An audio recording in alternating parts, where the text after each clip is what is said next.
Welcome back to Let's Talk Tax, the show for growth-minded CPAs and real estate pros navigating the ever-changing world of tax. I'm Tim LeMasters. Let's dive in, Dave. Good to be here, Tim. How you doing today? I'm doing good. I actually I spent the last couple of days on the road, and I'm equipped with some stuff on this today. I mean, I know we've already talked about this. I don't know more about this than you do, okay? And I'll go ahead and just say that. But I do have some good insights that came from some of our CPA partners. They had a lot of questions on this. Obviously, binding contracts is one of them. We can get into that here in a little bit. But I think a good starting point, and just give us a quick overview of what's new with bonus, with depreciation in the OB3, and then we'll go from there. Yeah. Well, it's interesting because I know when this bill came out, a lot of people wanted to talk about the changes on 174 and everything else, which they're impactful. The difference is they impact the businesses that have R&D. Bonus depreciation and 179, et cetera, those impact every business. Mm-hmm. Every business is buying equipment. Every business is buying furniture. Now, how did they change?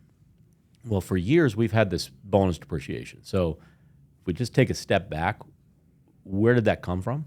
That bonus depreciation came out after 2001, after 9/11, as a way to stimulate the economy. Mm-hmm. And it's always been this temporary provision which has been around.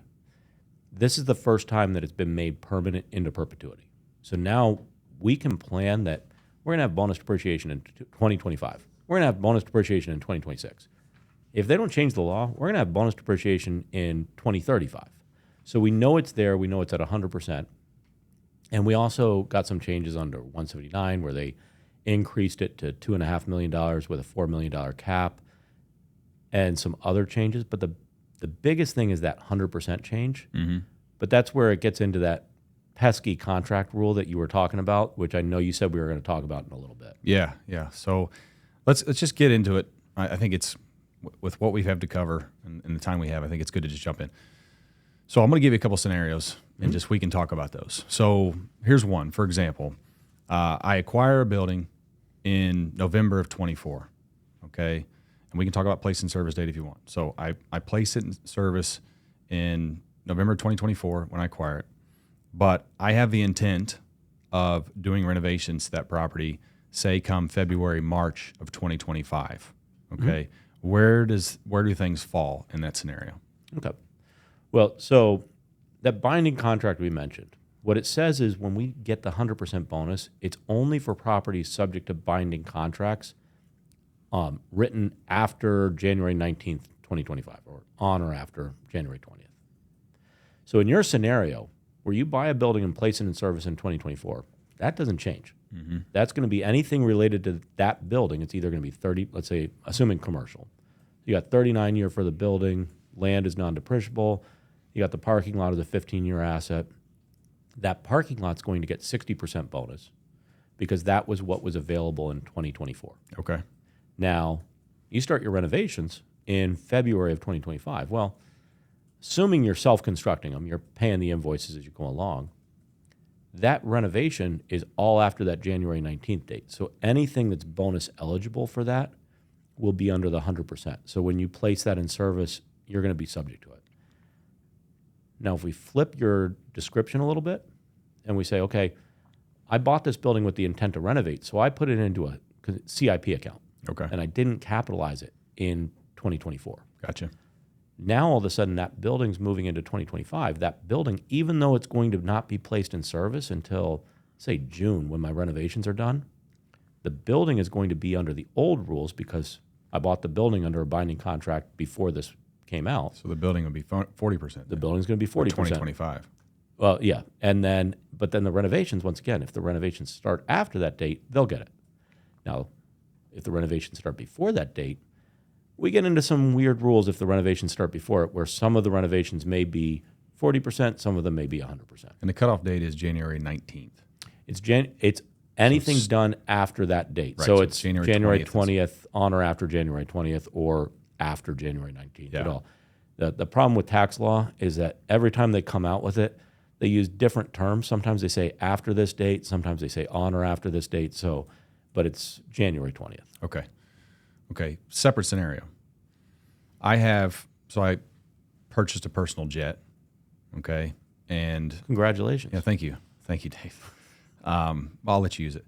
I purchased it and put a deposit down in February of 24. It's being constructed.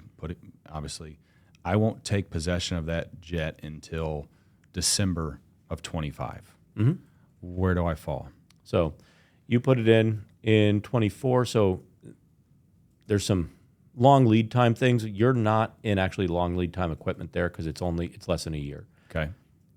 But if you were under a binding contract to buy it, most likely you put down, let's say you put down 30%. It's $20 million jet. It's a $20 million jet. Yeah. You put down, let's say you put down $5 million. I'm going to give you 25% you put down. Then because you put down that deposit and you are having that built for you, you're under contract to buy that jet. You're under contract before that January 20th date. So the problem being is you're probably subject to the old rules. You're going to be under the 40% bonus. There are some situations where it lasts even longer in the construction, so they might actually get long lead time construction. They might get 60%. Most of the time you're looking at the old rules, though. That can actually, you said I could use your jet? Yeah. Jets are actually one of those weird things where that creates some issues. Because there's a lot of people expecting to take delivery of corporate jets towards the second half of 2025.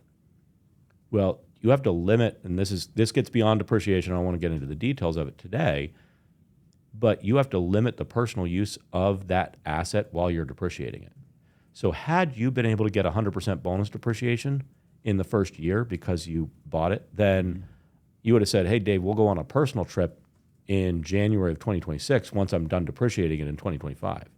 Well, the problem is because it doesn't get 100% bonus, now you're still going to be depreciating it for a couple of years, so you have to limit your personal use or it's going to create some income for you on the IRS side. Okay, and then so spinning off that, let's say my company buys a pickup truck. Mm-hmm. Okay, I purchased the pickup truck December 24. I don't take delivery of that truck until March 25. That one's the one I think is the most confusing, where people can't really understand. Is that a placed in service date? Does that go off of when I go in to make the purchase? Because, I mean, typically you're not giving, that's payments over time. So you bought the truck in 24 or you put a deposit down for the truck in 24? I mean, I'll put a deposit down to take, obviously they're building that truck for me. So I put a deposit down. It's a fancy truck that they have to custom build for you. Oh, yeah.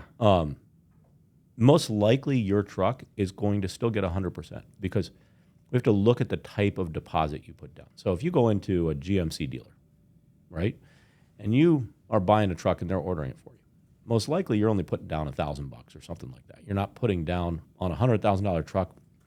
You're not putting down $20,000. Right.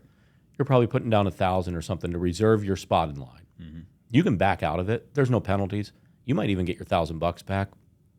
Typically, we look at about 5%, where if the penalty is going to be more than that 5%, it's probably binding, or if it's unlimited beyond that 5%. But in your situation, it's a truck. You can buy it. So you're going to get it based on the placed in service date, not when you paid the deposit. Perfect. Now, let's flip that, though, a little bit.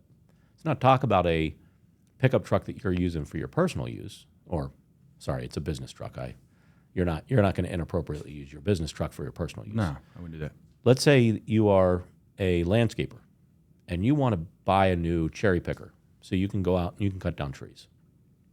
Well, now you have to buy a rolling chassis from, let's say GMC builds a rolling chassis, and then you have a company that's putting on a piece of equipment on that rolling chassis. And so now you're not buying a $100,000 truck, you're buying a $250,000 piece of equipment. Your deposit's probably larger. They probably have some type of clawback provision because they're custom building this piece of equipment for you. So they're going to have some type of contract with you that's going to create a penalty for you if you back out at the last minute. That's where then that's probably subject to the old. So in that same situation, let's say you put your deposit down in December and now it's a $250,000 piece, and they go, look, I want $50,000 up front because I'm going to build this $250,000 piece of equipment for you. So you put $50,000 down. They build it over a few years or over 6 months. You take delivery in April. Well, you were contracted to buy that back in December. Now that's going to be subject to the old rules, which is 40%, not 100%. So it creates these issues because I had a call yesterday. And I had a call with an investor, and they go, look, we're building this new apartment complex, and we've got multiple investors. They're all expecting to see this massive loss because they're reading in the papers that we get 100% bonus depreciation. Yeah. He goes, I just saw an article that you wrote saying, well, maybe not because of these binding contract dates. How does that all play together?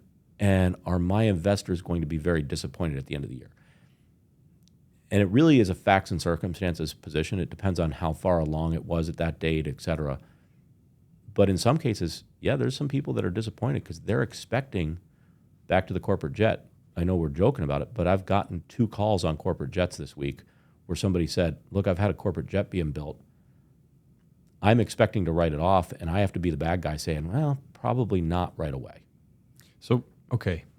So new bill comes out. Typically regulations aren't there. Mm-hmm. Usually when they're not there in these positions, we would tell people they could take a little bit more of an aggressive position. What language is out that is allowing you to have this type of decision already? So you're correct that whenever we see a bill and a completely new law comes out, there's some flexibility. So in this law, we see that with 174, where it's unprecedented, where they're saying, okay, this 174 amortization that we've had to deal with, not related to depreciation, but they're saying, okay, for small taxpayers, you can carry it, you can go back and amend returns, or you can pull it forward on 3115. That's new. This change on bonus, while it's new, it follows the same language that's been used every other time we saw an extension of bonus, whether that be the PATH Act back in 2015 or the TCJA, the first Trump tax bill that came out in 2017. Okay. The exact same language about binding contract was used in both those bills. So this isn't a new terminology. It's just a new implementation of existing terminology. So for those of us who are old, gray, maybe bald now, we've been around for a lot of those. So we saw how the implementation worked back 8-10 years ago. Back with the TCJ, it was September 27th, 2017. But we still had to deal with this binding contract, the same thing we do today. So you believe the IRS would say, no, there's been guidance on this, no matter if it's a new bill or not? Yeah, the problem here, Tim, is it's already in the regulations. So 1.168K -2, I believe it is, in the regulations. And it specifically defines binding contract dates. Now, the timing of it, it talks about September 27th, 2017, et cetera. But the terms are the same. This isn't something that's new, and it's similar to when they adjust tax rates. Well, we don't need to wait for regulations to see what it means when somebody goes at a $500,000 a year goes from a 30% tax rate to a 32% tax rate. We know what that means. Right. The dates might be different, but we know what the definitions are. This is one of those areas we already know what the definitions are. We're not waiting on that aspect of it. Okay. I think there's been some confusion too. So going back to my first scenario, purchase, placed in service in 24, and then renovations done in 25. And I'm spinning in some of our services here, obviously, but cost seg came up. Well, do we do a cost seg on the original purchase and then redo a cost seg on the reno? Or is it all rolled in one? What would that look like in that situation? It really depends on the situation and what's going on with that taxpayer. So if I'm buying a building with the intent to renovate, and I know I'm gutting the entire building, well, there's a good chance I'm buying the building. It's not ready and available for you. So this goes beyond bonus depreciation and gets to placed in service dates, which goes to ready and available for use. So if I'm buying a building and immediately renovating it, and I'm probably not putting it in service, I'm probably putting it in a CIP, just like I would any other construction project, and waiting till the end of my renovation period. Now, let's say I buy a building, though. I intend to renovate it, but it's still got an existing tenant in it, and that tenant's going to be in there for 2-3 months. Then I'm going to kick them out. Then I'm going to start renovation. Well, in that case, I'm probably going to place the building in service at the time of acquisition. I'm going to take some income on it. I'm going to start depreciating it because I'm getting value at that point. Then once I start the renovation, I'll start the renovation. Now, that gets into partial dispositions. That's not for today. probably a second podcast we can do on that. I still wouldn't take partial dispositions on it, but that's a different. You wouldn't? Not in that situation, not unless I've owned those assets for at least a year, because I need to claim that I'm getting income from them for a year in order to claim depreciable basis on them. That goes back to the definition of what's depreciable or not. So then we need February to February. Yeah. Want to do partial, because I mean, obviously partial dispositions, that's a nice thing to do. If you buy a property, you do a cost seg on it, but you know you're going to renovate it down the road. That partial disposition in the back half is nice. It is a very nice thing, and that's probably another podcast episode. Sure. We could do another 15, 20 minutes. Just on threw that. me off because I had somebody ask that earlier. So So I didn't give an answer though. Okay. But to your answer, Tim, we would probably either way, we'd want to do a cost seg study on the purchase and the renovation. It's just a question of if it's all placed in service in one date and all rolled into one report, or if it's done as two separate things. Because either way, if I'm buying a building and renovating it, I probably need to know what the value of the parking lot was with the purchase. Now, the interior improvements, so I'm going to get a lot of QIP, I'm going to get a lot of bonus depreciable assets, either personal property, et cetera. I'm going to need to look at both. Now, there's a level of relevancy. If I buy a building for $300,000 and I put $8 million into the renovation, I'm not going to spend a lot of time on that $300,000 building. Okay. But it is critical I look at it.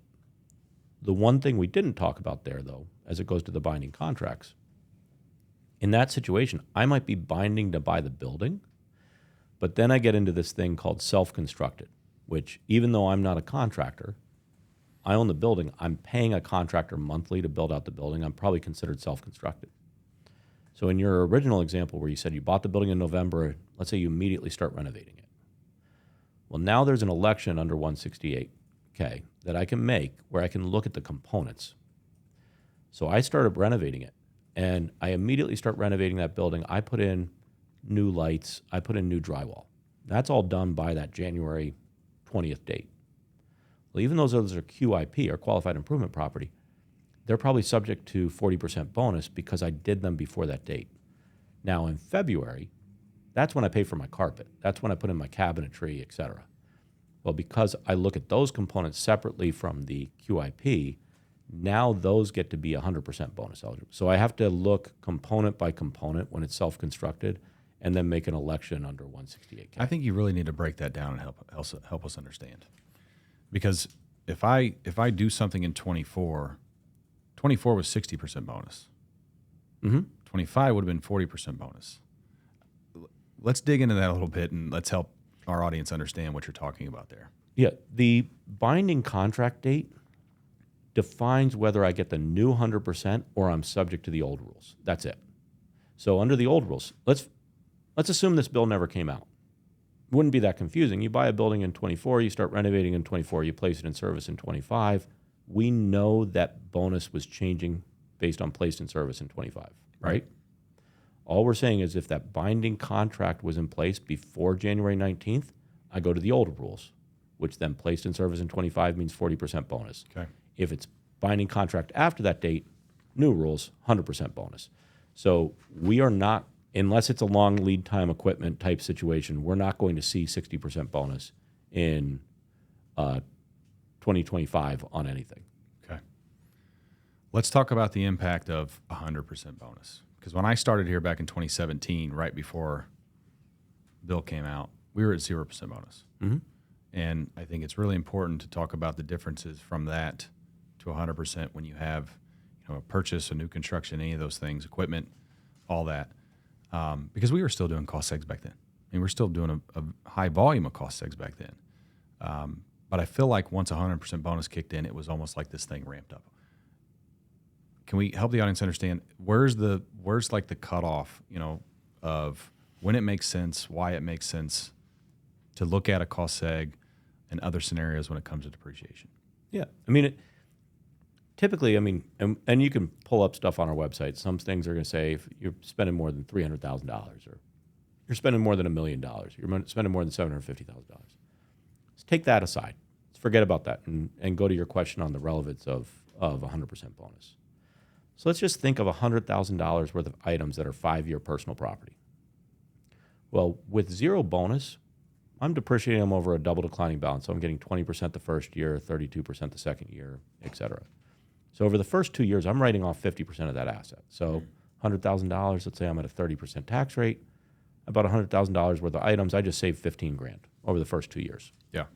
Now with 100%, I'm writing that off completely the first year. So instead of getting 15 grand back over 2 years, I'm getting 30 grand back in year one. Okay. That makes a huge difference for taxpayers.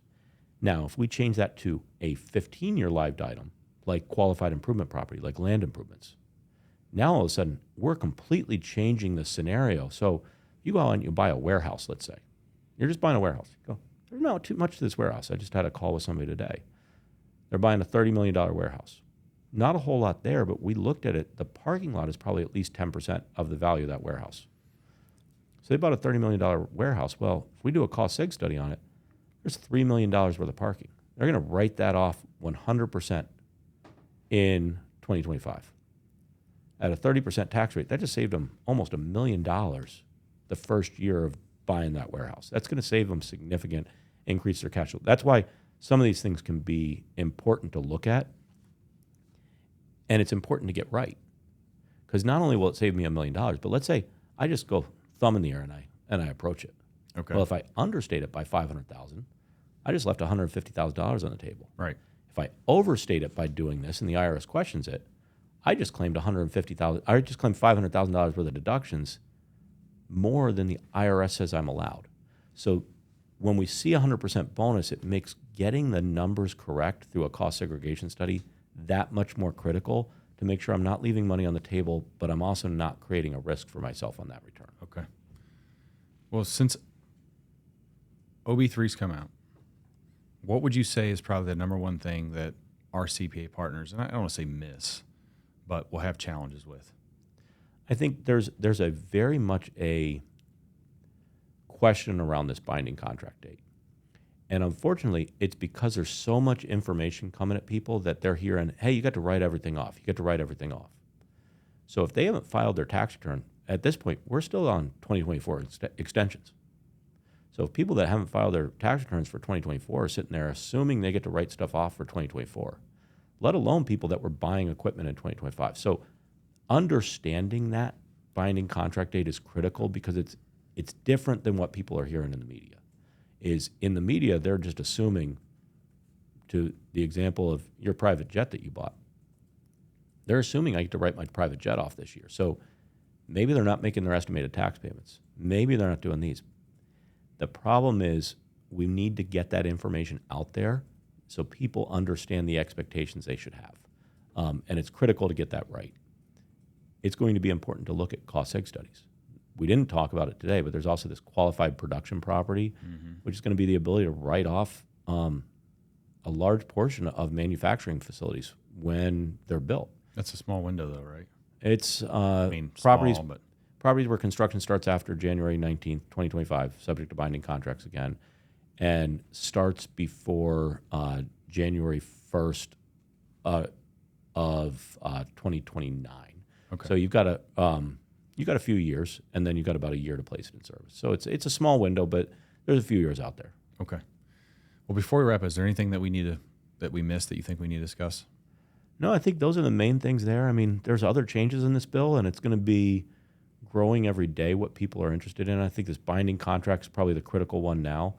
But we're going to be talking about changes to bonus depreciation for a long time to come. We're going to be talking about the changes to 179 where that starts expiring. As you mentioned, there's a number of these different areas that it's going to take us years to unpack and really understand 100% what this bill means. It's not a small change to the way we're paying taxes and everything coming forward. I'd agree, Dave. Well, I really appreciate it. I think this was a great discussion. I think it's going to be very insightful for our audience, but I appreciate it. Hey, well, thank you for having me here today. Yeah, no problem. That wraps up our conversation on bonus depreciation, cost segregation under the One Big Beautiful Bill. Big thanks to Dave McGuire for joining us and breaking down what these changes mean in practical terms. As we heard today, fixed asset planning just got more complex and more important, with 100% bonus depreciation back on the table and contract date rules creating new wrinkles. The firms that plan early and collaborate closely will be the ones delivering the most value to their clients. If you'd like to learn more about cost seg, bonus depreciation, or how McGuire Sponsel partners with CPA firms, visit McGuireSponsel.com or reach out to our fixed asset service team directly. Thanks again for tuning in to Let's Talk Tax. We'll see you next time.